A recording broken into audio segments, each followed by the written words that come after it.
ये तो होना ही चाहिए। हम लोगों ने हमेशा इस बात का समर्थन किया है। बिहार में भी जब एसआईआर हुआ था, हम लोगों ने इस बात का मजबूती से समर्थन किया था कि ये एक ऐसी प्रक्रिया है जो समय समय पर वैसे भी जिसका पालन किया जाता रहा है। ऐसे में जब विपक्ष आरोप लगाता है वोटर लिस्ट में धांधली को लेकर, तो जरूरी है कि एक सघन ये एसआईआर होना चाहिए ताकि इस बात को सुनिश्चित किया जा सके कि वोटर लिस्ट में किसी तरीके की कोई धांधली ना हो। विशेषता कोई घुसपैठिया, कोई ऐसा व्यक्ति जिसके बारे में हमारे संविधान में स्पष्ट तौर से कहा गया है कि जो भारत का नागरिक नहीं है, उसको हमारे देश के सबसे बड़े अधिकार मताधिकार का दुरुपयोग करने का उसको मौका ना मिले। इस सोच के साथ जब बिहार में भी एसआईआर हुआ था, हम लोगों ने इसका स्वागत किया था।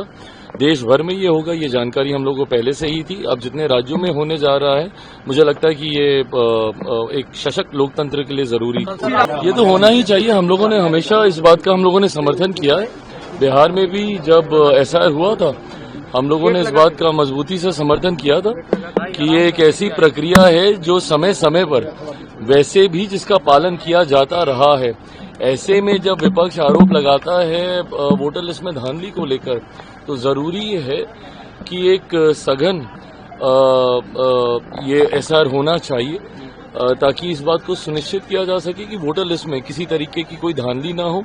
विशेषता कोई घुसपैठिया, कोई ऐसा व्यक्ति जिसके बारे में हमारे संविधान में स्पष्ट तौर से कहा गया है कि जो भारत का नागरिक नहीं है, उसको हमारे देश के सबसे बड़े अधिकार मताधिकार का दुरुपयोग करने का उसको मौका ना मिले। इस सोच के साथ जब बिहार में भी एसआईआर हुआ था, हम लोगों ने इसका स्वागत किया था।